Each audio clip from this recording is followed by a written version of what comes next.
14 को ही, और 14 को नए नेता का चुनाव होगा तो सम्राट विरोधी जो नेता हैं ये उम्मीद लगाए हुए हैं कि सम्राट चौधरी की जगह कोई दलित सीएम बन सकता है। और लखिंद्र पासवान का सीएम से मिलने को लेकर भी अटकलों का बाजार गर्म है, क्योंकि लखिंद्र पासवान मंत्री हैं और वैशाली जिले से आते हैं, मतलब नित्यानंद राय के बहुत करीबी हैं। तो नित्यानंद राय तो यही चाहते थे कि वो नहीं बन रहे हैं सीएम तो सम्राट न बने, कोई उनका आदमी बन जाए। और जिस तरह से लखिंद्र पासवान मिले हैं सीएम से, और उनको मिलवाने कौन लगा था? सम्राट चौधरी और विजय सिन्हा दोनों। तो वो भी अब रेस में आ गए हैं। 24 घंटे कोप भवन में रहे सम्राट चौधरी, पार्टी ऑफिस के कार्यक्रम से बनाई दूरी। नमस्कार, आप देख रहे हैं सिटी पोस्ट लाइव, मैं हूं सृष्टि राज। बिहार के सीएम नीतीश कुमार 9 अप्रैल को दिल्ली गए, 10 को राज्यसभा सदस्य के रूप में शपथ ली। उसके साथ ही डिप्टी सीएम सम्राट चौधरी भी मौजूद थे। अब सम्राट चौधरी शुक्रवार शाम करीब 6 बजे पटना लौट आए। अब एयरपोर्ट से सीधे अपने घर चले गए। करीब 24 घंटे घर से बाहर नहीं निकले और अगले दिन 11 अप्रैल को पार्टी के ज्योतिबा फूले की जयंती पर आयोजित कार्यक्रम में भी शामिल नहीं हुए। शनिवार शाम घर से निकलते और सीधे नीतीश कुमार से मिलने पहुंच गए। बीजेपी के अंदर क्या चल रहा है? सीएम के इस्तीफे से पहले सम्राट चौधरी की एक्टिविटी क्या कह रही है? आइए विस्तार में जानते हैं chief editor Shrikant Pratyush sir से। सर, 24 घंटे घर से क्यों नहीं निकले सम्राट, और वो तो सबसे ज्यादा सक्रिय रहते हैं। दिल्ली से आने के बाद वो 24 घंटा वाकई घर से नहीं निकले, लेकिन लोगों से बातचीत करते रहे फोन पर। और शाम दूसरे दिन निकले तो 3 बार सीएम हाउस गए, नीतीश कुमार से मिले, और अभी आज भी नीतीश कुमार से मिलकर गए हैं वो। तो फिर से एक्शन में दिखाई दे रहे हैं। 10 अप्रैल को नीतीश कुमार ने दिल्ली जाकर, आपको पता ही है कि राज्यसभा सदस्य के रूप में शपथ ली। इस दौरान उनके साथ सम्राट चौधरी भी मौजूद रहे। दिल्ली में शाम को बीजेपी कोर कमेटी की बैठक होनी थी। बिहार के प्रभारी विनोद तावड़े के घर पर होने वाली मीटिंग रद्द कर दी गई। बैठक में बिहार के अगले सीएम के नाम पर बीजेपी में आम सहमति बनाने की कोशिश होनी थी, लेकिन सूत्रों के अनुसार विनोद तावड़े सम्राट चौधरी और विजय सिन्हा से मिले जरूर, लेकिन वहाँ से लौटने के बाद सम्राट चौधरी नाराज दिखे और आए पटना, अपने आवास में ही 24 घंटे तक अपने को बंद रखा। शाम को सम्राट चौधरी ने पहली जाने वाली फ्लाइट पकड़ी थी दिल्ली से, और शाम 6 बजे लौटे थे पटना। एयरपोर्ट से सीधे अपने घर चले गए थे। 24 घंटे तक घर से नहीं निकले। शनिवार को दिन में करीब 3 बार नीतीश कुमार से मिले, आज रविवार को भी मिले हैं। तो अटकलों का बाजार गर्म है कि कहीं कुछ गड़बड़ तो नहीं हो रहा है। जी सर, लेकिन सम्राट चौधरी रेस में सबसे आगे थे। जी सर, लेकिन खबर ये भी है कि 24 घंटे घर से नहीं निकले तो पूजा पाठ में बिजी थे। हाँ बिल्कुल, हो सकता है। नीतीश के इस्तीफा के पहले सम्राट चौधरी करीब 24 घंटे अपने घर में रहे। तो सूत्र तो यही बता रहे हैं कि पूजा पाठ बहुत करते हैं, तो पूजा पाठ अनुष्ठान में वो बिजी रहे, किसी सार्वजनिक कार्यक्रम में नहीं गए। और ख़ास बात यह है कि बिहार बीजेपी के प्रदेश कार्यालय में शनिवार को महात्मा ज्योतिबा फूले की जयंती मनाई गई।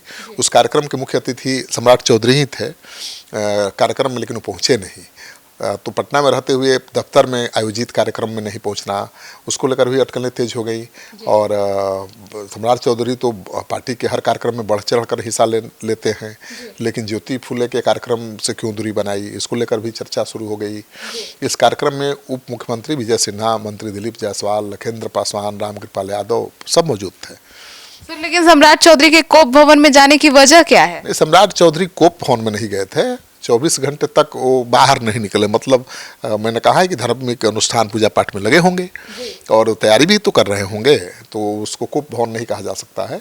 भाजपा सूत्रों की माने तो सम्राट चौधरी यूं ही शांत और चुपचाप हो गए हैं, यूं ही शांत और चुपचाप नहीं हुए हैं। शीर्ष नेतृत्व के फैसले को वो मान रहे हैं।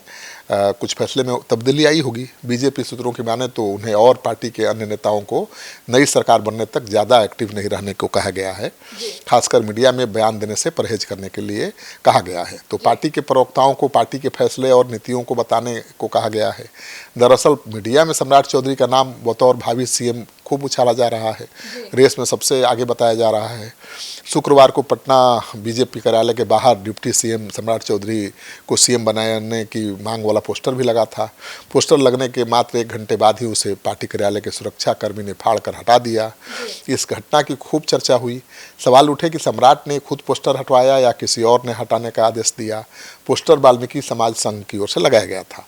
तो कई तरह की ऐसी घटनाएं हो रही हैं जिसको लेकर संशय पैदा हो रहा है कि बीजेपी क्या करने वाली है। सर, तो इसी बीच अब नीतीश कुमार का सामान भी है जो दूसरे आवास में शिफ्ट होना शुरू हो गया है। देखिए, 11 अप्रैल की सुबह नीतीश कुमार ने मुख्यमंत्री आवास से खाली करना शुरू कर दिया है। ट्रैक्टर टाली और टेम्पो से उनका सामान लोड करके 7 सर्कुलर रोड सरकारी बंगले में भेजा गया।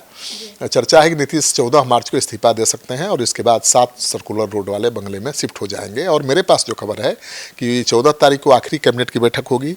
कैबिनेट की बैठक धन्यवाद ज्ञापन के लिए हो रही है। नीतीश कुमार उसमें धन्यवाद ज्ञापन करेंगे और उसके बाद इस्तीफा दे देंगे। तो देखिए क्या होता है। इस्तीफा देंगे तो नए नेता का चुनाव होगा 14 को ही, और 14 को नए नेता का चुनाव होगा तो सम्राट विरोधी जो नेता हैं ये उम्मीद लगाए हुए हैं कि सम्राट चौधरी की जगह कोई दलित सीएम बन सकता है। और लखिंद्र पासवान का सीएम से मिलने को लेकर भी अटकलों का बाजार गर्म है, क्योंकि लखिंद्र पासवान मंत्री हैं और वैशाली जिले से आते हैं, मतलब नित्यानंद राय के बहुत करीबी हैं। तो नित्यानंद राय तो यही चाहते थे कि वो नहीं बन रहे हैं सीएम तो सम्राट न बने, कोई उनका आदमी बन जाए। और जिस तरह से लखिंद्र पासवान मिले हैं सीएम से, और उनको मिलवाने कौन ले गया था? सम्राट चौधरी और विजय सिन्हा दोनों। तो वो भी अब रेस में आ गए हैं। तो राज्यसभा शपथ के रूप में शपथ लेने के ठीक 3 दिन बाद सीएम की कुर्सी छोड़ने वाले हैं नीतीश कुमार। और संसदीय कार्य मंत्री विजय चौधरी ने सीएम की कुर्सी छोड़ने की घोषणा भी की थी। और अभी मेरे पास जो खबर आई है कि 14 को आखिरी कैबिनेट बैठक होगी, उसमें धन्यवाद ज्ञापन करेंगे सीएम, फिर इस्तीफे का ऐलान करेंगे। उसी दिन नया नेता चुना जाएगा और सरकार बनाने का दावा पेश किया जाएगा। 15 तारीख को नई सरकार का शपथ ग्रहण समारोह होगा। प्रधानमंत्री मोदी का भी कार्यक्रम है पटना आने का। 14 को ही शाम में वो आ सकते हैं या फिर 15 को आएंगे, और यहीं से शपथ समारोह में भाग लेकर वो बंगाल चुनाव के लिए निकल जाएंगे। तो सुना आपने, तो अब देखना होगा कि बिहार की राजनीति में आने वाले 14 तारीख को नीतीश कुमार की आखिरी कैबिनेट की बैठक में क्या कुछ सामने आता है। आपकी क्या राय है, कमेंट सेक्शन में जरूर बताइएगा। धन्यवाद।